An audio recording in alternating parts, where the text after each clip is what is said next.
क्या आपने कभी सोचा है एक छोटे से बंदर के साहसिक कारनामों की कहानी कैसे हमारे दिल को छू सकती है?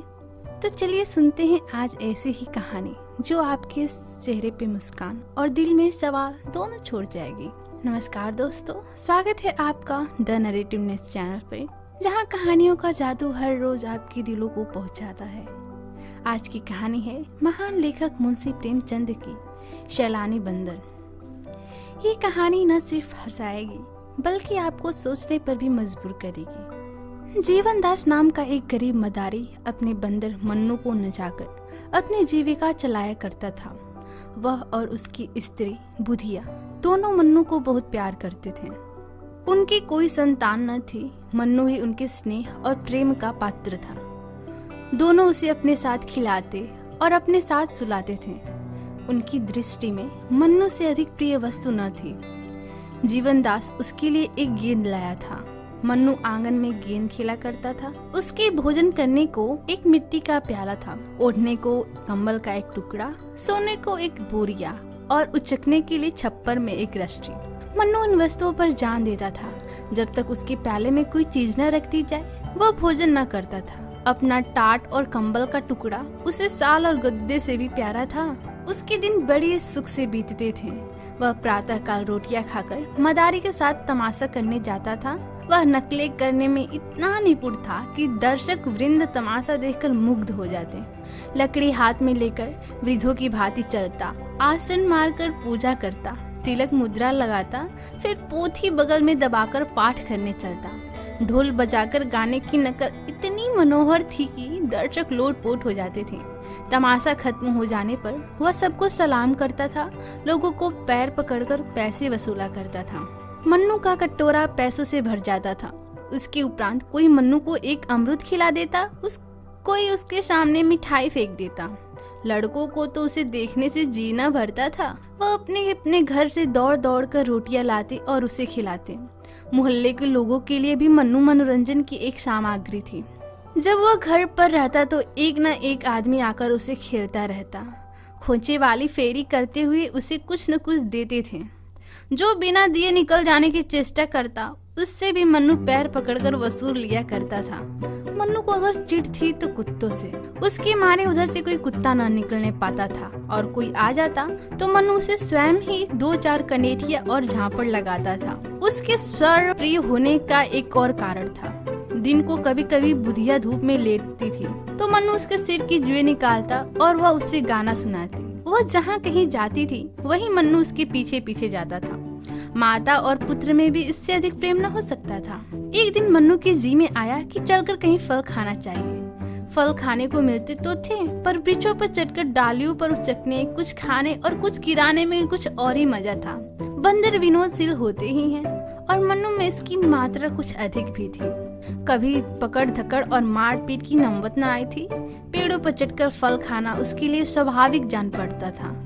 यह न जानता था कि वहाँ प्राकृतिक वस्तुओं पर भी किसी न किसी की छाप लगी हुई है। जल, वायु, प्रकाश पर भी लोगों ने अधिकार जमा रखा है। फिर बाग बगीचों का तो कहना ही क्या। दोपहर को जब जीवनदास तमाशा दिखाकर लौटता तो मन्नू लंबा हुआ। वह यूं भी मोहल्ले में चला जाया करता था, इसलिए किसी को संदेह न हुआ कि वह कहीं चला गया।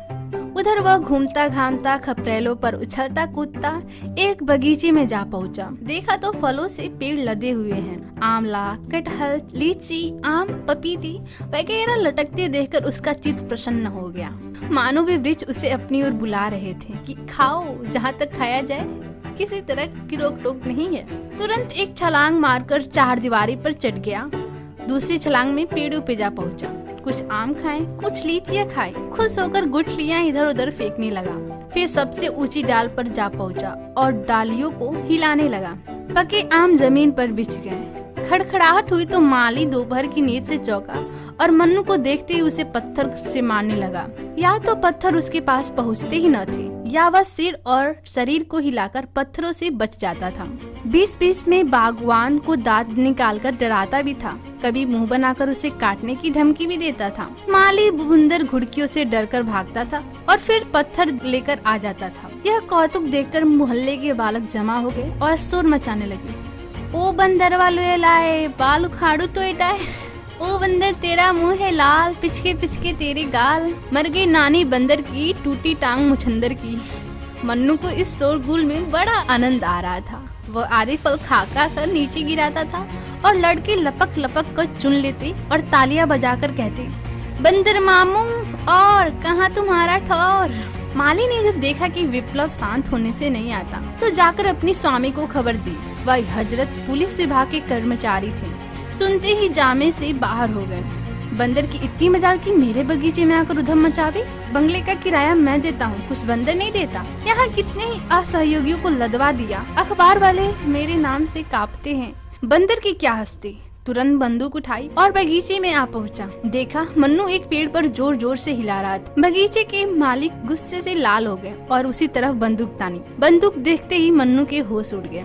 उस पर आज तक किसी ने बंदूक नहीं तानी थी, पर उसने बंदूक की आवाज सुनी थी। चिड़ियों को मारे जाते देखा था और ना देखा होता तो बंदूक से उसे स्वाभाविक भय होता। पशु बुद्धि अपनी शत्रु से स्वतः संसक हो जाती है। मन्नू के पांव मानो सुन्न हो गए। वह उछलकर किसी दूसरे वृक्ष पर भी न जा सका। उसी डाल पर दुबक कर बैठ गया। साहब को उसकी यह कला पसंद आई।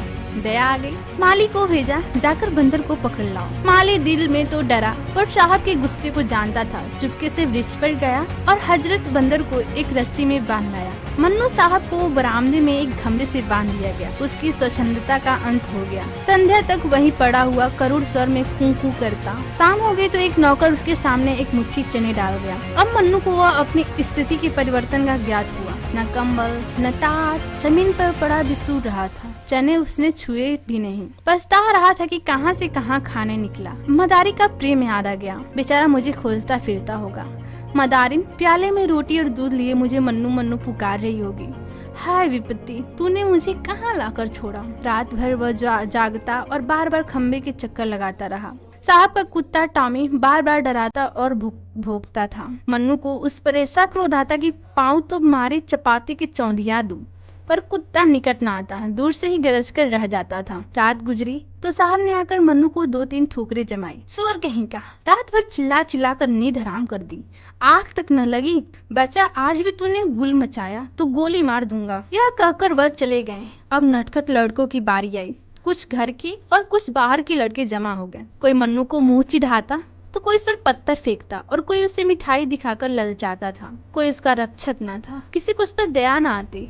आत्मरक्षा की जितनी क्रियाएं उसे मालूम थी सब करके हार गया। प्रणाम किया, पूजा पाठ किया, लेकिन इसके उपहार यही मिला कि लड़कों ने उसे और भी दिक करना शुरू किया। आज किसी ने उसके सामने चने भी न डाले और यदि डाले भी तो वह खा न सका। शोक ने भोजन की इच्छा न रखी थी। संध्या समय मदारी पता लगाता हुआ साहब के घर पहुंचा। मन्नू उसे देखते ही ऐसा अधीर हुआ मानो जंजीर तोड़ डालेगा, खंभे को गिरा देगा। मदारी ने जाकर मन्नू को गले से लगा लिया और साहब से बोले, हुजूर, भूल चूक तो आदमी से भी हो जाती है। यह तो पशु है। मुझे चाहे जो सजा दे दीजिए, पर इसे छोड़ दीजिए। सरकार, यह मेरी रोटियों का सहारा है। इसके बिना हम 2 प्राणी भूखों मर जाएंगे। इसे हमने लड़के की तरह पाला है। जब से यह भागा है, मदारी ने दाना पानी छोड़ दिया है। इतनी दया कीजिए सरकार। आपका अखबार सदा रोशन रहे। इससे बड़ी ओहदा मिले, कलम चाक हो, मुद्दई बेबाक हो। आप हैं सपूत, सदा रहे मजबूत। आपकी बैरी को दाबे भूत। मगर साहब ने दया का पाठ न पढ़ा था। भुड़क कर बोले, चुप रे पाजी। टेंटे कर दिमाग चाट गया। बंदर छोड़कर बाग का सत्यानाश कर डाला। अब कुछ सामत करने चले हो। जाकर देखो तो इसने कितने फल खराब कर दिए। अगर इसे ले जाना चाहता है तो 10 रुपया लाकर मेरी नजर कर, नहीं तो चुपकी से अपनी राह पकड़। यह तो यहीं बंधे बंधे मर जाएगा या कोई इतने दाम देकर ले जाएगा। मदारी निराश होकर चला गया। 10 रुपए कहाँ से लाता। बुढ़िया से जाकर कहा। बुढ़िया ने अपनी तरस पैदा करने की शक्ति पर ज्यादा भरोसा। बोली, बस देख ले तुम्हारी करतूत, जाकर लाठी मारी होगी। हकीमों से बड़ी दांव पेच की बात की जाती है, तब कहीं जाकर वे पसीजते हैं। चलो मेरे साथ, देखो छुड़ा लाती हूँ कि नहीं। यह कहकर उसने मन्नू को सब सामान एक गैटरिंग में बांधा और मदारी के साथ साहब के पास आई। मन्नू अब की इतनी दो सोचला की खंबा हिल उठा। बुढ़िया ने कहा, सरकार, हम आपके द्वार पर भीख मांगने आए हैं। यह बंदर हमको दान दे दीजिए। साहब बोले, हम दान देना पाप समझते हैं। मदारी, हम देश देश घूमते हैं, आपकी जस गावेंगे। साहब बोले, हमें जस की चाह या परवाह नहीं है। मदारी फिर बोली, भगवान आपको इसका फल देंगे। साहब बोले, मैं नहीं जानता भगवान कौन भला है। मदारी फिर बोली, महाराज क्षमा की बड़ी महिमा है। साहब बोले, हमारे यहाँ सबसे बड़ी महिमा दंड की है। मदारी, हुजूर आप हकीम हैं, हकीमों का काम है न्याय करना। फलों को पीछे दो आदमियों की जान न लीजिए, न्याय ही से हकीम की बड़ाई होती है। साहब बोले, हमारी बड़ाई क्षमा और न्याय से नहीं, न्याय करना हमारा काम है, हमारा काम है मौज करना। बुढ़िया की एक भी युक्ति इस अहंकार मूर्ति के सामने न चली। अंत उसको निराश होकर बोली, हुजूर इतना वो तो दे दीजिए कि ये बंदर के पास रख, इन पर वह जान देता है। साहब बोलो, मेरे यहाँ कूड़ा करकट रखने की जगह नहीं है। आखिर बुढ़िया हताश होकर चली गई। टॉमी ने देखा मन्नू कुछ बोलता नहीं तो शेरू भौंकता भौंकता मन्नू के पास चला आया। मन्नू ने लपक कर उसके दोनों कान पकड़ लिए और उसे इतने तमाचे लगाए कि उसे छठी का दूध याद आ गया। उसकी चिल्लाहट सुनकर साहब कमरे से बाहर निकल आए और मन्नू के कई ठोकरे लगाई। नौकरों की आज्ञा दी कि इस बदमाश को 3 दिन तक कुछ खाने को मत। संयोग से उसी दिन एक सर्कस कंपनी का मैनेजर साहब से तमाशा करने की आज्ञा लेने आया। उसने मन्नू को बंधे रोनी सूरत बनाए बैठे देखा तो पास जाकर कहा और पुचकारा। मन्नू चलकर उसकी टांगों से लिपट गया और उसे सलाम करने लगा। मैनेजर समझ गया कि यह पालतू जानवर है। उसने अपने तमाशे के लिए बंदर की जरूरत थी। साहब से बातचीत की, उसका उचित मूल्य दिया और अपने साथ ले गया। किंतु मन्नू को शीघ्र ही विदित हो गया कि यहाँ मैं बुरा फंसा। मैनेजर ने उसे बंदरों के रखवालों के सौंप दिया। रखवाला निष्ठुर और क्रूर प्रकृति का प्राणी था। उसके अधीन और भी कई बंदर थे। सभी इसके हाथों से कष्ट भोग रहे थे। वह उनकी भोजन की सामग्री खुद खा जाता था। अन्य बंदरों ने मन्नू का सहर्ष स्वागत नहीं किया। उसके आने से उसमें बड़ा कोलाहल मचा। अगर रखवाले ने उसे लग कर दिया होता तो वे सब उसे नोचकर खा जाते। मन्नू को अब नई विद्या सीखनी थी। पैर गाड़ी पर चढ़ना, दौड़ते घोड़े के पीठ पर टांगों सड़ी हो जाना, पतली रस्सी पर चलना इत्यादि बड़ी ही कष्टप्रद साधनाएं थी। मन्नू को ये सब कौशल सीखने में बहुत मार खानी पड़ती। जरा भी चूकता तो पीठ पर डंडा पड़ जाता। उसे अधिक कष्ट की बात यह थी कि दिन भर एक कटघरे में बंद रखा जाता था जिसमें उसे कोई देख न ले। मदारी के यहाँ तमाशा ही दिखाना पड़ता था, किंतु उस तमाशे और तमाशे में बड़ा अंतर था। कहाँ वे मदारी की मीठी मीठी बात, उसका दुलारा और प्यारा, और कहाँ ये कारावास की डंडों की मार। ये काम सीखने में उसे इसलिए और भी देर लगती कि वो अभी तक जयवंतदास के पास भाग जाने के विचार को भूला न था। नित्य इसी ताक में रहता कि मौका पाऊं और निकल जाऊं, लेकिन वहाँ जानवर पर बड़ी कड़ी निगाह रखी जाती थी। बाहर की हवा तक न मिलती थी। भागने की तो कोई बात ही क्या। काम लेने वाले सब थे मगर भोजन की खबर लेने वाला कोई न था। साहब की कैद से तो मन्नू जल्द ही छूट गया, लेकिन इस कैद से 3 महीने बीत गए। शरीर घुल गया। नित्य चिंता घिरे रहती थी, पर भागने का कोई ठीक ठिकाना नहीं था। जी चाहे या ना चाहे उसे काम अवश्य करना पड़ता था। स्वामी के पैसों का काम था, वह जी चाहे मरे। संयोग बस एक दिन सर्कस के पंडाल में आग लग गई। सर्कस के नौकर चाकर सब जुआरी थे।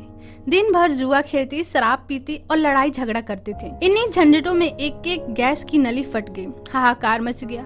दर्शक वृंद जान लेकर भागे। कंपनी के कर्मचारी अपनी चीजें निकलवाने लगे। पशुओं की किसी को खबर न थी। सर्कस में बड़ी बड़ी भयंकर जीव जंतु तमाशा करते थे। 2 शेर, कई चीते, एक हाथी, एक रीछ था। कुत्तों, घोड़ों तथा बंदरों की संख्या तो इससे भी कई अधिक थी। कंपनी धन कमाने के लिए अपनी नौकरों की जान से कोई चीज न समझती थी। ये सब के सब जीव इस समय तमाशे के लिए खोले गए थे। आग लगते ही वे चिल्ला चिल्ला कर भागे। मन्नू भी भाग खड़ा हुआ। पीछे फिरकर भी न देखा कि पंडाल जला या बचा। मन्नू कुंता फादा सीधे घर पहुंचकर जहां जीवनदास रहता था, लेकिन द्वार बंद था। खपरेल पे चढ़कर वह घर में घुसा, मगर किसी आदमी का चिन्ह न मिला। वह स्थान जहाँ वह सोता था और जिसे बुढ़िया गोबर से लीपकर एक साफ रखा करती थी, अब घास पास से ढका हुआ था। वह लकड़ी जिस पर चढ़कर कूदा करता था, दीमकों ने खा ली थी। मोहल्ले वाले उसे देखते ही पहचान गए। शोर मच गया। मन्नू आया, मन्नू आया। मन्नू उस दिन से रोज संध्या के समय उसी घर में आ जाता और अपने पुराने स्थान पर लेटा रहता। वह दिन भर मोहल्ले में घूमा करता था। कोई कुछ दे देता तो खा लेता, मगर किसी की कोई चीज नहीं छूता था। उसे अब भी आशा थी कि मेरे स्वामी यहाँ मुझे लेने अवश्य आएंगे। रातों को उसकी कराहने की करुण ध्वनि सुनाई देती थी। उसकी दीनता पर देखने वालों की आंसू निकल पड़ती थी। इस प्रकार कई महीने बीत गए। एक दिन मन्नू गली में बैठा हुआ था। इतने में लड़कों का शोर सुनाई दिया। उसने देखा एक बुढ़िया नंगे बदन, एक चिथड़ा कमर में लपेटे, सिर से बाल छिटकाए भूतनियों की तरह चले आ रही थी, और कई लड़के उसके पीछे पत्थर फेंकते, पगली नानी की हाक लगाती, तालियां बजाते चले आ रहे थे। वह रह रह कर रुक जाती और लड़कों से कहती, मैं पगली नानी नहीं हूँ, मुझे पगली क्यों कहते हो? आखिर बुढ़िया जमीन पर बैठ गई और बोली, बताओ मुझे पगली क्यों कहते हो? उसे लड़कों पर लेस बात भी क्रोध न था। वह न रोती न हंसती, पत्थर लग भी जाता तो चुप हो जाती थी। एक लड़की ने कहा, तू कपड़े क्यों नहीं पहनती? तू पागल नहीं तो और क्या है? बुढ़िया, कपड़े जाड़े में सर्दी से बचाने के लिए पहने जाते हैं, आजकल तो गर्मी है। लड़का बोला, तुझे शर्म नहीं आती? बुढ़िया, शर्म किसे कहते हैं बेटा? इतने साधु सन्यासी नंगे रहते हैं, उनको पत्थर से क्यों नहीं मारते? लड़का बोला, वे तो मर्द हैं। बुढ़िया, क्या शर्म औरतों के लिए ही है? मर्दों को शर्म नहीं आनी चाहिए? लड़का बोला, तुझे कोई कुछ दे देता तो तू खा लेती, तू पगली नहीं तो और क्या है? बुढ़िया, इसमें पागलपन की क्या बात है बेटा? भूख लगती है, पेट भर लेती हूँ। लड़का, तुझे कुछ विचार नहीं है? किसी के हाथ की चीज खाते घिन नहीं आती? बुढ़िया, घिन किसे कहते हैं बेटा? मैं भूल गई हूँ। लड़का बोला, सभी को घिन आती है, क्या बता दूं घिन किसे कहते हैं? दूसरा लड़का बोला, तू पैसे क्यों हाथ से फेंक देती है? कोई कपड़ा देता है तो उसे छोड़कर चल देती है, पागली नहीं तो क्या है? बुढ़िया, पैसे कपड़े लेकर क्या करूं बेटा? लड़का बोला, और लोग क्या करते हैं? पैसे रुपए का लालच सभी को होता है। बुढ़िया बोली, लालच किसे कहते हैं बेटा? मैं भूल गई। लड़का ने बोला, इसी से तुझे पगली नानी कहते हैं। तुझे न लोभ है, न घिन है, न विचार है, न लाज है, ऐसी कोई तो पागल कहते हैं। बुढ़िया, तो यही कहो मैं पगली हूँ। लड़का, तुझे क्रोध क्यों नहीं आता? बुढ़िया, क्या जाने बेटा मुझे क्रोध क्यों नहीं आता, या किसी को क्रोध भी आता है तो मैं भूल गई।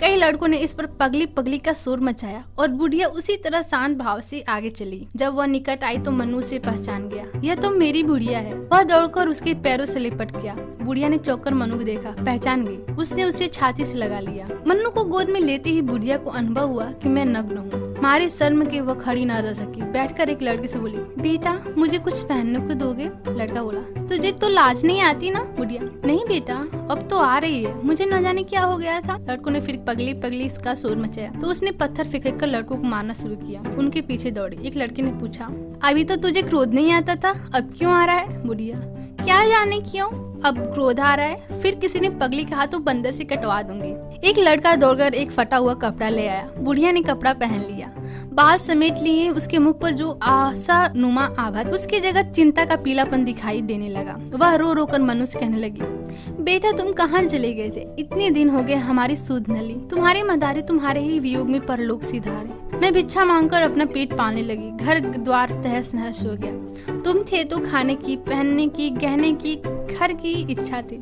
तुम्हारे जाते ही सब इच्छाएं लुप्त हो गई। अकेली भूखी तो सताती थी, पर संसार में और किसी को चिंता न थी। तुम्हारा मदारी मरा पर आंखों में आंसू न आए। वह खाट पर पड़ा कराहता रहा और मेरा कलेजा ऐसा पत्थर हो गया था कि उसकी दवा दारू की कौन कहे, उसके पास खड़ी तक न होती थी। सोचती थी यह मेरा कौन है। अब आज वे सब बातें और अपनी वह दशा याद आती है तो यही कहना पड़ता है कि मैं सचमुच पगली हो गई थी और लड़कों को मुझे पागल नाली कहकर चिढ़ाना ठीक ही था। यह कहकर बुढ़िया मन्नू को लिए शहर के बाहर एक बाग में गई, जहाँ वह एक पेड़ के नीचे रहती थी। वहाँ थोड़ी सी पुआल हुई थी। इसके सिवा मनुष्य के बसेरे का कोई और चिन्ह न था। आज से मन्नू बुढ़िया के पास रहने लगा। वह सवेरे घर से निकल जाता और नकले करके भीख मांगकर बुढ़िया के खाने भर को अनाज या रोटियां ले आता था। पुत्र भी अगर होता तो इतने प्रेम से माता की सेवा न करे। उसकी नकलों से खुश होकर लोग उसे पैसे भी देते थे। उस पैसों से बुढ़िया खाने की चीजें बाजार से लाती थी। लोग बुढ़िया के प्रति बंदर का वह प्रेम देखकर चकित हो जाते और कहते, यह बंदर नहीं कोई देवता है। तो दोस्तों, क्या सैलानी बंदर ने आपको कुछ भी नया सिखाया? आखिर जिंदगी के हर सफर में कुछ न कुछ सीखने को मिलता ही है। अगर आपको ये कहानी पसंद आई हो तो इसे लाइक करें, अपने दोस्तों के साथ शेयर करें और हमारे चैनल को सब्सक्राइब करना न भूलें। यहाँ हर रोज नई कहानियाँ और प्रेरक बातें आपके लिए लाते हैं, तो जुड़े रहिए। मिलते हैं अगली कहानी के साथ, तब तक के लिए अलविदा। और हाँ, नीचे कमेंट करके बताइए कि आपको ये कहानी कैसी लगी। आपके विचार हमारे लिए बेहद खास है।